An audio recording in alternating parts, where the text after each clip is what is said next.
नमस्कार दोस्तों, चलिए जान लेते हैं आज की 50 बड़ी खबरें सिर्फ 10 मिनट में।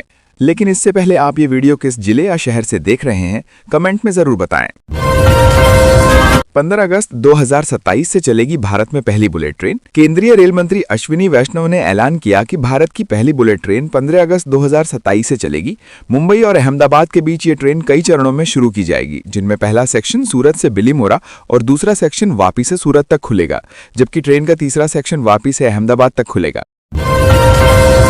नया साल के जश्न पर स्विट्जरलैंड के बार में हुआ भारी विस्फोट, 40 लोगों की मौत की आशंका, 100 से ज्यादा लोगों के घायल होने की संभावना। स्विट्जरलैंड के स्थानीय समाचार पत्र ले नूवेलिस्ट के मुताबिक क्रांस मोंटाना के बार में हुए विस्फोट में 40 लोगों की मौत हो गई, जबकि 100 से ज्यादा लोग घायल हो गए। धमाका गुरुवार तड़के नए साल का जश्न मनाने के बीच हुआ। इस बार में 400 लोगों के बैठने की क्षमता है। साल के पहले दिन ही महंगाई का झटका, एलपीजी सिलेंडर की बढ़ी कीमत, 111 रुपए महंगा हुआ एलपीजी सिलेंडर। देश में नए साल के आगाज के साथ ही एलपीजी सिलेंडर ने आम लोगों को तगड़ा झटका दिया है। 1 जनवरी 2026 से 19 किलोग्राम वाले कॉमर्शियल सिलेंडर की कीमत 111 रुपए तक बढ़ गई है। पटना में नए साल 2026 की शुरुआत में घरेलू पीएनजी और सीएनजी की कीमतों में बड़ी कटौती। गेल इंडिया के अनुसार 1 जनवरी से पीएनजी 50.44 रुपए पर एससीएम से घटकर 49.44 रुपए पर एससीएम, सीएनजी 88.90 रुपए प्रति किलोग्राम से 87.90 रुपए प्रति किलोग्राम हो गई है। उपभोक्ताओं को राहत देने और गैस उपयोग को बढ़ावा देने के लिए ये कदम उठाया गया है। डीजी मो घ्योर ने बताया कि अंतर्राष्ट्रीय बाजार स्थिति के कारण कीमतें कम हुई हैं। हिमाचल प्रदेश के कुल्लू में नव वर्ष और जन्मदिन का जश्न मनाकर लौट रहे दोस्तों की कार हादसे में हुई मौत। देर रात भूतनाथ पुल के पास हुए हादसे में सतपाल 25 वर्षीय, अंकिता 20 वर्षीय और कशिश 20 वर्षीय की मौत हो गई, जबकि रतांजलि घायल है। हादसा रात 1 बजे हुआ था, जब सतपाल अपने दोस्तों के साथ कसोल से लौट रहे थे। पुलिस ने मामला दर्ज कर जांच शुरू कर दी है। तेज रफ्तार हादसे का कारण बताया जा रहा है। सपा अध्यक्ष अखिलेश यादव ने प्रयागराज माघ मेले को लेकर सरकार से की बड़ी मांग। इस अवसर पर उन्होंने कहा कि सरकार प्रयागराज के माघ मेले में हमारे केदारेश्वर मंदिर की स्थापना कराए। उन्होंने कहा कि सरकार ने सपा संस्थापक मुलायम सिंह यादव की मूर्ति नहीं लगाई है। अगर वहां पर तैनात अधिकारियों ने नियम बदल दिया तो हम भगवान की मूर्ति लगाएंगे। हरियाणा सरकार ने विधवा, तलाकशुदा और अलग हुई महिलाओं के लिए किया बड़ा ऐलान। हरियाणा महिला विकास निगम ने बताया कि विधवा, तलाकशुदा और कानूनी रूप से अलग हुई महिलाओं को आत्मनिर्भर बनाने के लिए 3 लाख रुपए तक का ऋण बैंकों के माध्यम से उपलब्ध कराया जाएगा। कैथल जिले के लिए 40 मामलों का लक्ष्य है। योजना के तहत 18 से 60 वर्ष की आयु और 3 लाख रुपए तक की वार्षिक आय वाली महिलाएं पात्र हैं। निगम ब्याज पर सब्सिडी भी प्रदान करेगा। मध्य प्रदेश के इंदौर के भागीरथपुरा में दूषित पानी के कारण स्थिति भयावह है, जहां अब तक 14 लोगों की मौत हो चुकी है। लगभग 2456 लोग बीमार पाए गए हैं, जिनमें से 162 अस्पताल में भर्ती हैं और 26 आईसीयू में हैं। वहीं भाजपा मंत्री कैलाश विजयवर्गीय ने केवल 4 मृतकों के परिजनों को आर्थिक सहायता प्रदान किया। सवाल पूछने पर मंत्री ने दिया बेशर्मी जवाब। प्रशासन द्वारा केवल 4 मौतों की पुष्टि से परिजनों में नाराजगी देखी गई। मौसम विभाग ने कई राज्यों और केंद्र शासित प्रदेशों में ठंड को लेकर जारी किया अलर्ट। आईएमडी ने शुक्रवार को कई राज्यों और केंद्र शासित प्रदेशों में शीतलहर चलने का जारी किया चेतावनी। इनमें पंजाब, हरियाणा, चंडीगढ़, दिल्ली, बिहार और हिमाचल प्रदेश शामिल हैं। वहीं पंजाब, हरियाणा, चंडीगढ़, दिल्ली में 7-8 जनवरी और बिहार, यूपी में 8 जनवरी और राजस्थान में 4 जनवरी तक रात व सुबह के वक्त घना कोहरा छा रहने की संभावना। देश की पहली वंदे भारत स्लीपर ट्रेन के रूट का हुआ आधिकारिक ऐलान। रेल मंत्री अश्विनी वैष्णव ने कहा है कि जनवरी 2026 में ही गुवाहाटी, हावड़ा, कोलकाता रूट पर देश की पहली वंदे भारत स्लीपर ट्रेन को प्रधानमंत्री नरेंद्र मोदी हरी झंडी दिखाएंगे। रेलवे के मुताबिक इसमें एसी 3 टियर का किराया 2300 रुपए, एसी 2 टियर का 3000 रुपए और एसी फर्स्ट क्लास का 3600 रुपए रहेगा। पहले दिल्ली पटना रूट पर यह ट्रेन चलने की अटकलें थी। पश्चिम बंगाल में एसआईआर के लिए राज्य सरकार की तरफ से चुनाव आयोग पर लगाया गया भारी सवाल। टीएमसी सांसद अभिषेक बनर्जी ने दिल्ली में चुनाव आयुक्त से मुलाकात के बाद कहा कि एसआईआर पर सवालों के जवाब नहीं मिले और मुलाकात के दौरान सीईसी का रवैया आक्रामक रहा। वहीं चुनाव आयोग ने तमाम आरोपों पर सफाई दी है। वहीं चुनाव आयोग की बैठक में अभिषेक बनर्जी ने ज्ञानेश कुमार से उंगली दिखाने पर की तीखी बहस।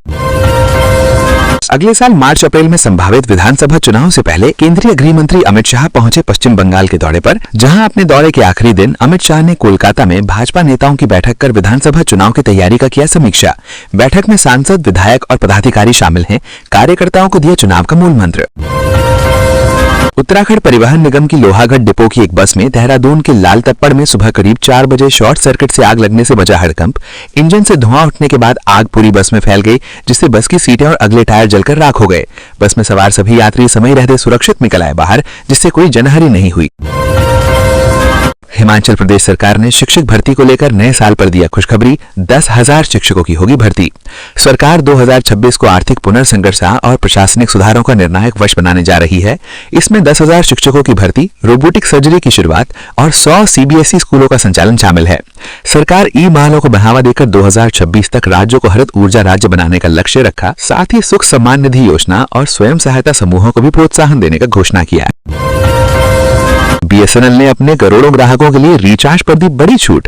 4 लोकप्रिय प्रीपेड प्लान्स में डेली डेटा लिमिट बढ़ा दी है। ये ऑफर 31 जनवरी तक वैध है, जिससे यूजर्स को बिना अतिरिक्त शुल्क के अधिक डेटा मिलेगा।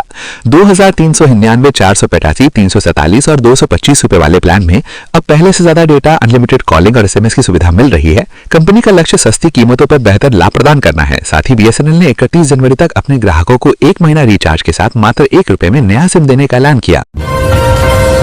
जम्मू कश्मीर के कठुआ जिले में आतंक समर्थकों पर पुलिस की कड़ी कार्रवाई। एसएसपी मोहिता शर्मा ने बताया कि 39 नए ओजी वर्करों की पहचान कर 18 को पीएसए के तहत गिरफ्तार किया गया है।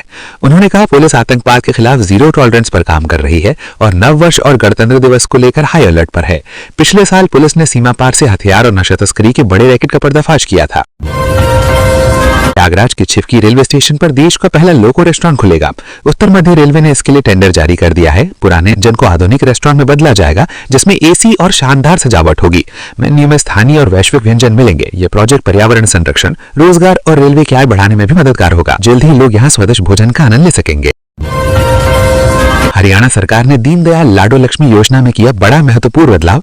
सरकार ने कहा, अब 10वीं और 12वीं में 80% से अधिक अंक लाने वाले बच्चों की माताओं को भी 2100 रुपए मासिक मिलेंगे, जिनकी आय 1.8 लाख रुपए तक है। कुपोषण रोकने वाली महिलाएं भी लाभ पाएंगी। 2100 में से 1100 रुपए सीधे मिलेंगे, जबकि 1000 रुपए फिक्स डिपॉजिट होंगे। नई कैटेगरी की 1.25 लाख महिलाएं 1 जनवरी 2026 से लाभान्वित होंगी।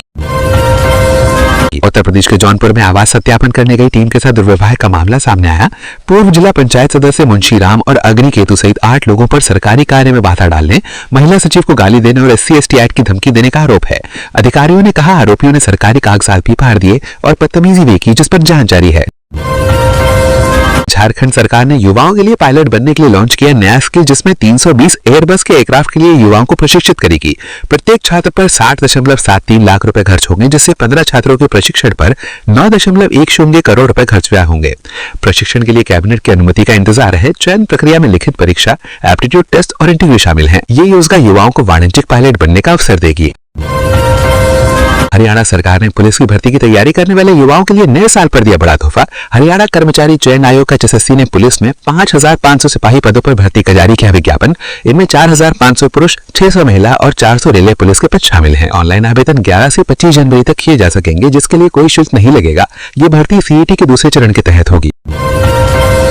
उत्तर प्रदेश ने परिवहन निगम ने प्रयागराज में होने वाले माघ मेले के लिए व्यापक तैयारी कर लिया जायजा। 3 जनवरी से 15 फरवरी तक चलने वाले इस मेले में श्रद्धालुओं की सुविधा के लिए 110 बसें संचालित होंगी।